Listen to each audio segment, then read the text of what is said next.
How you doing, Dwayne? Good. How are you? They call you Billy or William. So what do I? Which one you Call rather me have? Master and Commander. Okay, Billy, Master and Commander Baldwin. Billy B, Uh, Billy B. it's really Willie B. That was a orangutan they had at the Atlanta Zoo when I was growing up. Willie B.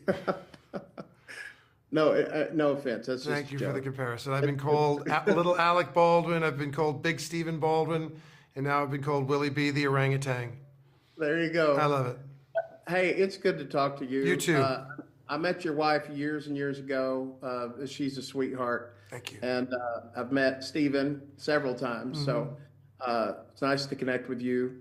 Um, this movie is not just a regular movie. There's something special behind it. Like some people say, it's not a movie, but it's a movement. It's intended to cause some social change and some positivity in the world. Is that what you felt like when you signed on? Did you think, well, this is something worth my time and Yeah, effort? I mean, I read the script. I saw that it was on homelessness. I always wanted to work with Julia. I love the cast that was involved. I love my part, and I love drama. I love action. I love horror. I love rom-coms. But the ones that are the most important to me are either the best spoken word dramas or the social messaging films. Those films, they're few and far between. But that's one of the main reasons I jumped in to do this. And when you got into it, I think we all kind of feel like we know a lot about homelessness, because we've seen it, we've read about it, or whatever. But what were some of the things that maybe surprised you the closer you got to the subject matter? Five or six things, and I'll rattle them off quickly. One is that we have more of a mental health crisis than a homeless crisis, and we should probably start to reframe it that way. Number two, it's been compounded by the COVID pandemic and the fentanyl crisis. It's become much worse. 54,000 to 76,000 in LA County, 4,000 to 17,000 in Sacramento. Obviously, we know what's happened in Spokane, Portland, Seattle, San Francisco. Um, uh, Another thing is that there's remarkable programs right now going on in Fort Smith, Arkansas, in Austin, in San Antonio, at Johns Hopkins, in Pinellas, Florida, with vets in New York. They're doing really, really great work up in Sacramento, outside of Sacramento at the Gathering Inn. Huge success rate, but it's a complicated issue that requires longer term care that is more expensive, and people want to know, where is that money going to come from? But right now, especially now because of COVID and fentanyl, you have a 911 call which goes on tens of thousands of times a day. I mean, I'm making that number up, but there was a guy they had a call on in Spokane 6 times in one day. Same guy, Wow. 6 times in one day, overdosing. Clearly in the throes of a mental health crisis.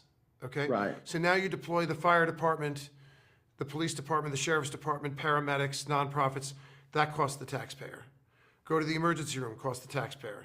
Gets admitted, costs the taxpayer. Goes into the court system, judges, lawyers, costs the taxpayer. Gets incarcerated, costs the taxpayer. Tourism, commerce, small business, all being affected in a negative way, costing everybody, costing business and the taxpayer.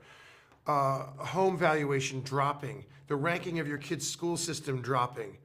And this was a problem before, but it got much worse. When you go from homelessness of 4,000 to 17,000 in Sacramento, Right. when you go from, I don't know what the numbers are in Spokane, but the numbers went up dramatically. And the real estate values, so people are saying, who's going to pay for that? I'm like, you're already paying for it now. You Right. can't Right. you can't incarcerate your way out of a homeless problem. And you can't just get them off the street and put them into a shelter or put them into housing.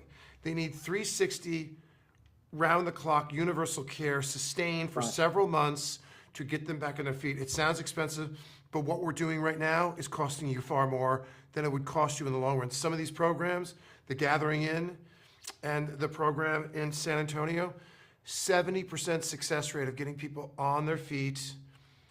And again, healthcare, mental health care, addiction care, job training, job placement.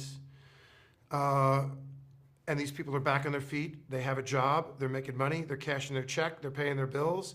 And they're on their own. That's what we want. 70%? Right. Where do I sign up? Let's go. Yeah. Let's Yeah. go. Well, this movie has it has a faith element in it, and as a journalist, that's where I come from. That's kind of my lane of entertainment journalism, and so I guess my question would be, faith communities can rally behind this movie. How do you think they can respond to this message and support? Well, I would recommend that. I mean, churches do such a great job of engaging their congregants to serve the underprivileged in their communities. It certainly happens in the Catholic church that I go to and the Christian church that I go to in Santa Barbara. If you go to, if you can start by going to noaddressmovie.com, buying tickets, taking your friends, spread the word, get on Facebook, tell them, because that will raise awareness, that will educate you, that will inspire you, motivate you. It may hit the empathy and compassion switch in you.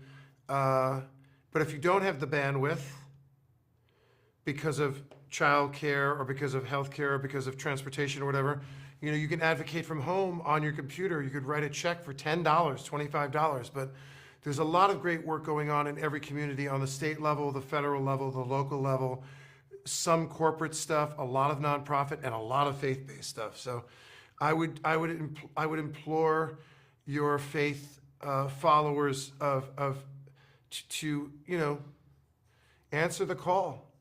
Answer the call of Christ, the teachings of Christ, to help the forgotten, to help the lost, to help the less privileged, to help the poor, to help the marginalized. If you can't get your hands dirty and go volunteer, go to an encampment, go to a shelter, then advocate in other ways, raise awareness, work with your church, write a check. Yeah. Start living it. Stop just talking about it. Start living it. Right. That's good. Yeah. Put feet to your prayers there. Yeah. Well, thank you, Master and Commander Baldwin. I appreciate it. It's good to connect with you after seeing you on the screen for so many years, and just appreciate your work and Thanks for having me. hope to connect again. God bless you. You too. Bless you.